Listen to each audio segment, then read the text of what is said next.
Welcome to the Cannabis Equipment News Podcast. Hi, I'm David Manti, and welcome to a new episode of the Cannabis Equipment News Podcast. With me this week is Maur Stringer, owner of Shakti Green Lit. How you doing today, Maur?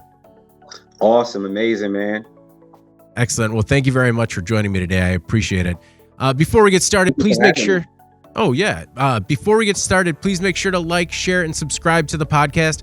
You could help us out a lot by leaving the podcast a positive review on whatever platform you use. Finally, if you want to email the podcast, you can reach me at david@cannabisequipmentnews.com. Maur, I always like to start with a bit of background, and you have quite the background in the cannabis industry. You've been doing this nearly 30 years. How did you get your start in the cannabis industry? My start in the cannabis industry, I guess maybe like all of those who started out the can of curious, we all started out smelling a nice herb and getting that whiff at mine. It was at my poppy's house. And I was about 13 years old when I started smoking, 14 when I was arrested for sale. So that's my legacy involvement, my first legacy involvement, being on the front lines of that war on drugs. So how long were you on that front line in the war on drugs? And then how did it evolve into creating Shakti? Well, I think probably predominantly my whole life, my juvenile record. I have 3 legacy arrests, and then I got back into it in my adult years. I was 28 years old when I started guerrilla growing. Started guerrilla growing in Georgia, then, had success, seed to sale.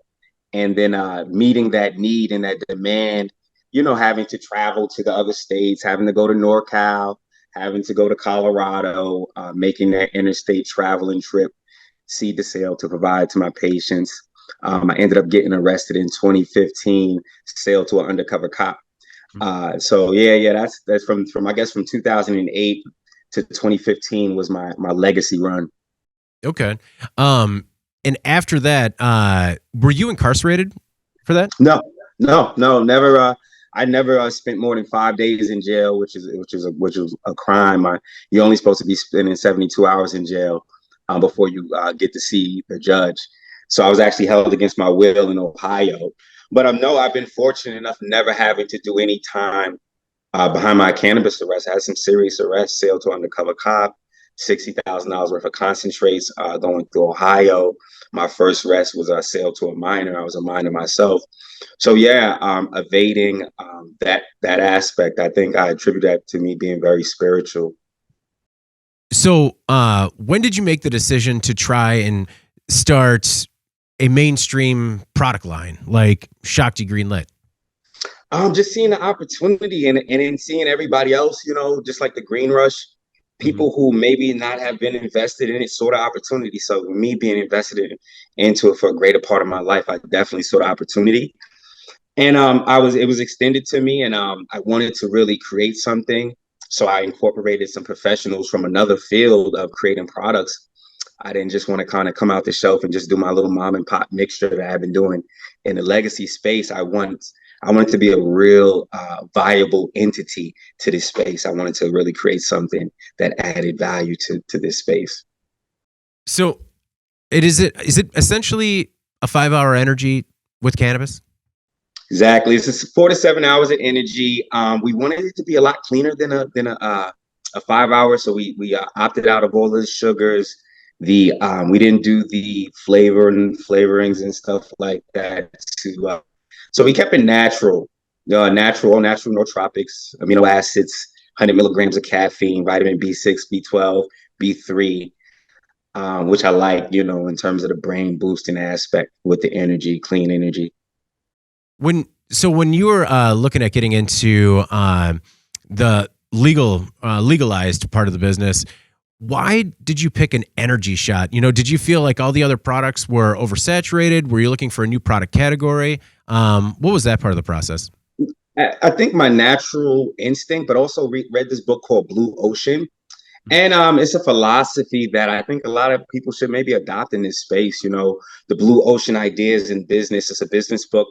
When talking about creating value in any space, you kind of want to be first. You want a little as competition as possible. So I had some avenues to create these products that you already see, white label opportunities, but I didn't want to do that. I wanted to create something new, something that I wouldn't have competition with, and something that could be really of value of this space. I'm a lifetime athlete, and cannabis has always been a part of my athleticism. Been wrestling since I was 12 years old, collegiate style, Olympic style, Greco-Roman style wrestling. And I've just been doing that. I'm 42 years old. It's wrestling season now. I still make it to the gym. I still help out wherever I can. So just the athleticism it's just been a big part of my journey, and I love it, to bring that to the cannabis space. Do you do any coaching? Oh, I'm a lifetime coach. I think coaching saved my life. My father wasn't there around as much as he could be. He's a Vietnam vet, Marine. So he was going through a lot of mental issues himself. But my coaches were there in my corner to be that father figure. So I'm the same way with children. I like to dedicate my time to that. So I'm not doing any specific coaching, but I've coached throughout my lifetime with the kids, and I'm kind of involved in a men's mental health group. So this is just the reentry of these guys. So kind of adding some coaching to them, what has been a part of my process for the last 15 years, meditation, yoga, just connecting with the feminine energy. Some of us guys are so masculine, getting into violence and in and out of jail. I think the feminine energy is an avenue to peace and good energy. Do you use, as part of the men's mental health group, do you use cannabis as a tool for people that could possibly use something other than traditional pharmaceuticals?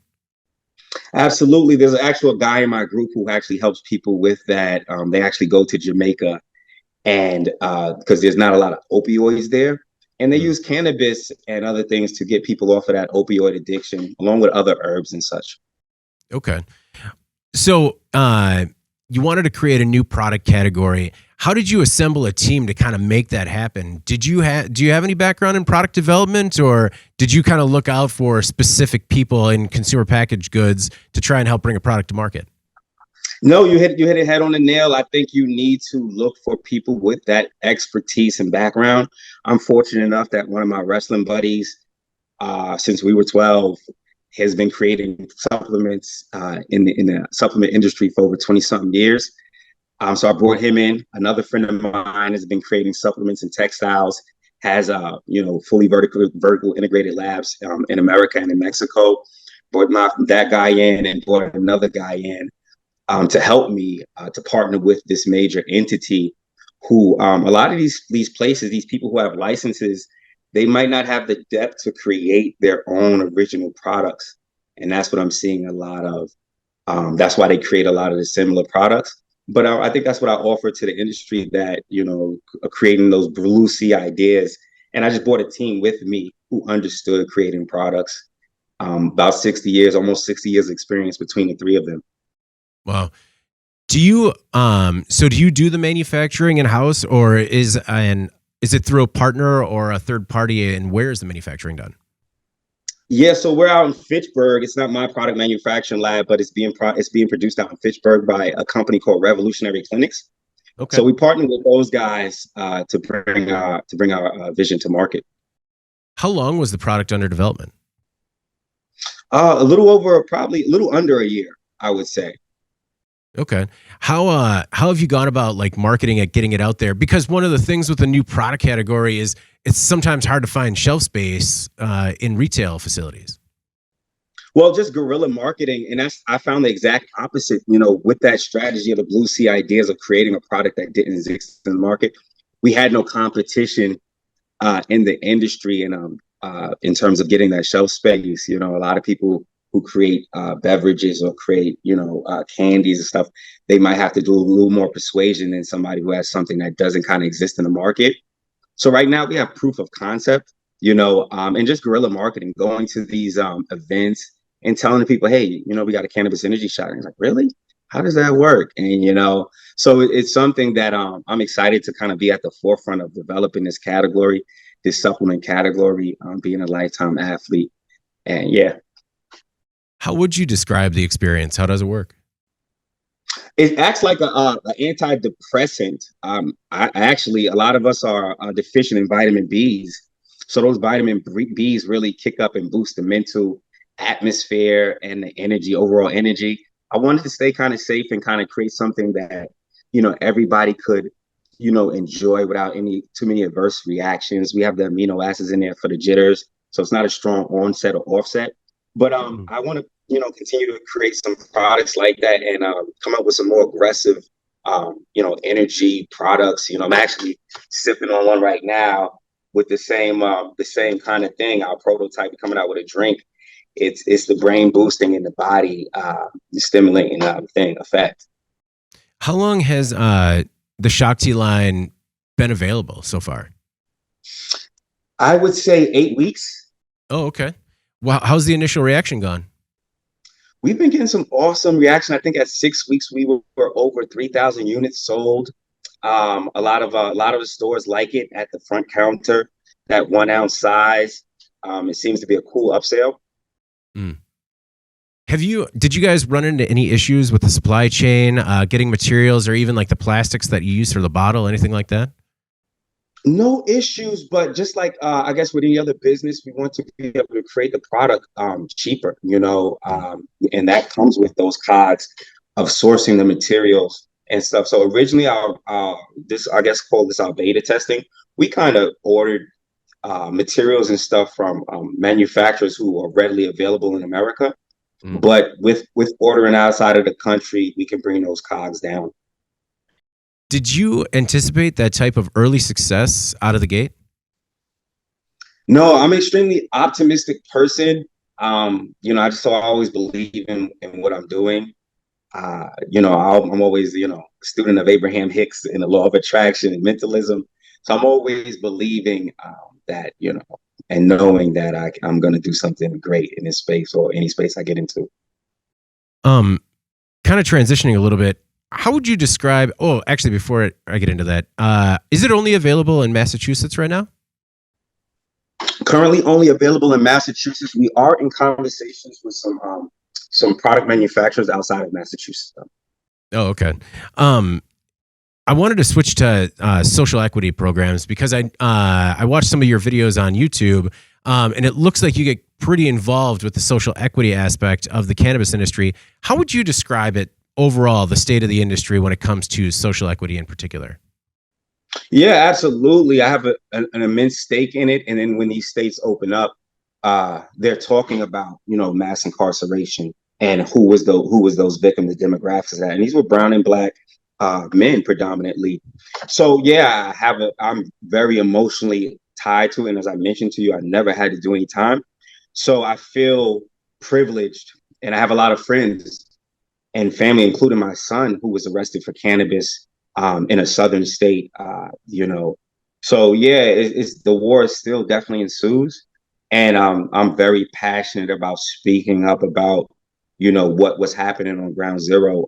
I think it's a travesty that little boys are being attacked, and I wasn't even a grown man. I have a child. Like I said, my son is 20. My daughter, she'll be 18. January 13th, and then I have a 1-year-old and a 3-year-old and a 7-year-old son. And it's just beyond me that you would take a 13-year-old child, a 14-year-old child, and charge, and children of even being younger than that, and charge them as an adult for cannabis. So I just think it's a travesty, and there's an underlining thing going on that needs to be addressed with this whole thing. Yeah. No, I agree with you. I mean, it's absolutely preposterous. Some of the things that, some of the charges that they throw at people, particularly for cannabis. Do you think that is changing in a positive direction? And, in your opinion, what could make that happen, that change happen faster? I don't know. You know what? I'm a pothead. So I love the fact that I'm not persecuted for necessarily smelling like weed, and smoking and participating was something I've always done. And people who are participating in cannabis have always seen to be on the outskirts or demonized by society. So I love that aspect. I love that aspect of everybody, being introduced to it, and cannabis not being demonized. But in terms of what's still happening to black and brown men the there was just a report, not the NCAA, I forget who put out the report, but they said that this disproportionate arrests still ensue in these states who have went legal. Colorado, 50%, still 50% disparity of arrests in cannabis, you know. So that's kind of crazy that these states can go legal and continue to arrest people for it. So yeah. No, that's one of the things that I find frustrating about how it changes state to state as to how it's legal and where, is that you kind of never really know where you stand, regardless of the region you're in the individual state, county, or in the entire country. And it's frustrating, and it's kind of scary for anyone operating in the industry. Yeah. Yeah, I agree. Definitely, I agree. In New York, you have the same thing that happened to me in Massachusetts. You have these caregivers who are operating in a gray area, and that's what I was doing. I had my caregiver's license in Massachusetts, and I was operating in a gray area because there weren't any dispensaries open. And I had about 100 people in my community, and it was infiltrated by undercover task force, Boston task force. So, when you were a caregiver, did you say you were growing at that time too? Yes, we had a nice little cool co-op that didn't work out, but we had a three-story co-op where we had cameras up, and we also allowed people to grow their own cannabis. But yeah, I was growing, but not enough to meet my demand, nowhere near to meet my demand. So I was traveling. How would you describe, when you actually grow the plant, how does that change your relationship with kind of its complexity? It's almost unreal, especially to a lot of us who don't grow produce. It's Mm. almost unreal that this fruit can be produced from this thing, from nothing. If you ever grew a cannabis plant, you know you really do nothing to produce that. You know, you do the nutrients, you make sure the pH and everything is right. You make sure your sun or whatever you're using. Now they have the LED lights, which are amazing, and you can also use sun. But at the end of the day, there's nothing close to what you do to produce that. And I think growers who have their system down, you really do nothing. Um, you're guiding the process. How would you describe, do you like being on the other side? Just because when I talk to people that have a legacy in sort of black market cannabis, sometimes they miss that sort of Wild West mentality that went with it, especially when it comes to then having to run a business. How would you describe those two different aspects? And do you sometimes long for the old way of doing business? Well, unfortunately, I guess those skills have been transferable. The streets to legal cannabis is very cutthroat. And you have to move in an intelligent way. In the streets, you might have police, other people coming after you, people trying to rob you. And then, so the risks are higher, I believe, but it's a high, it's an intense industry, and you have to have something more than just wanting to run a business. That's why a lot of people kind of get deterred and ran off from cannabis, because you have to have something deeper that your why has to really be intrinsically deeper. And mine is, I risk my life for this, so I have no problem being on the legal side, doing the same and creating legacy, man. My grandfather bootleg liquor, and he bought the house in 1960 that my mother still lives in to this day in Long Island, New York, from straight liquor money. And he had the same charge that Capone had. How he tells it is, he was coming from Florida. Black people were coming from Florida to up north. He was and giving it to the Italians. And so my grandfather was ex-military, and so that was his avenue. But you don't see many black operators in the liquor industry. So I'm here to create legacy and to be here, and my why is so intrinsically deep, more than just up and down prices. And it's way, my involvement is way past that. Well, that's one of the things that I found inspiring about your background that was provided, that you're looking to build a legacy that your children could be a part of one day. Oh yeah, absolutely, absolutely, absolutely. Um, and it's not that you're just a consumer or a user. It sounded like cannabis has played kind of an important role in your family as well as the birth of your children. Absolutely, yeah. My wife, two home births. Mm-hmm. No painkillers. She used cannabis topically, and we all over her entire body we use cannabis. So yeah, she's home birth, unassisted home births. That is incredible. As a person that's seen two births, the fact that you would go that at home, I applaud you and your the ability to do that. That's incredible. Yeah, and this was after she had 2 C-sections. You know, we have 4 children together. So her first 2 were C-sections, and the last 2 were home births. And it's just an amazing experience to be on ground zero. You have so much more respect for your spouse, and just that whole dynamic of what giving birth actually is. It's an athletic event, and Cannabis was there. She didn't do any painkillers or anything. So yeah.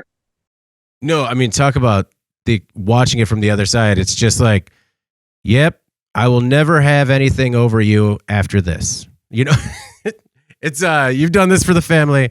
You hold all the cards now. There you go. Yeah, it's a very intense thing. I was reading a little bit about the PIES program.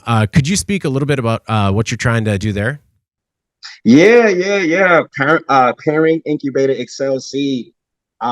It was created. My wife created that program at a time when there were no solutions for equity, and as you can see, there's still there aren't any solutions. So her background is creating policies and implementing policy in the educational field during the Obama administration. So that's the kind of same thing I used to create my product. I brought in experts from who were doing outside of cannabis. And that's kind of what we're missing here. My wife was kind of creating policy, interpreting policy, and implementing policy outside of cannabis. So being a part of the economic empowerment program, and then, just being able to see how the CCC moves and what they can and can't do. She's very versed on that. And through that wisdom, she was able to create a program that fit inside of legislation. So there wouldn't be any other changes to legislation, but ultimately will be a win-win. I think we all forget about that. This is a capitalistic society. So there has to be a win-win, to tell businesses that they can't do certain things and move forward, you're going to get some pushback. So being able to create a program that's a win-win within the confines of equity, I think that's an amazing thing. You had a PIES program. What are your plans to grow Shakti moving forward? Oh man, I just want to continue to come up with these styles of drinks. We have this energy drink coming. We also have some sex shots and sex pills for men and women. We have some male enhancement things, all natural things to enhance men's ability and stuff. So I just want to continue to do those type of supplement style products. I'm over 42, and Shakti is all about quality of life.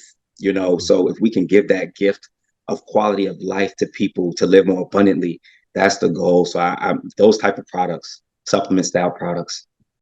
Are the products primarily being sold in dispensaries, or do you have e-commerce as well?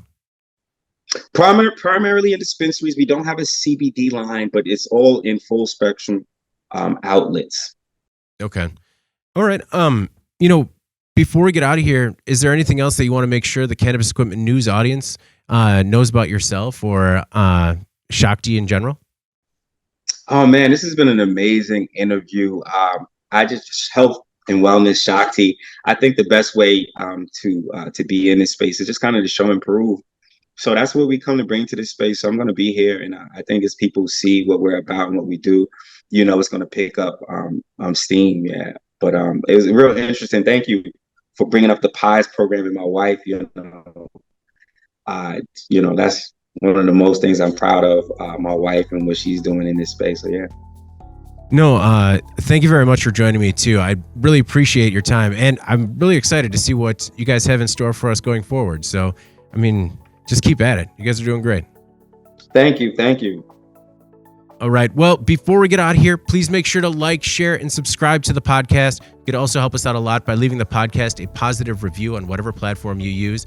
You can email the podcast. You can reach me at david@cannabisequipmentnews.com. All right. For Maur Stringer, I'm David Manti. This is the Cannabis Equipment News Podcast, and we'll see you next week. Thank you for listening to the Cannabis Equipment News Podcast.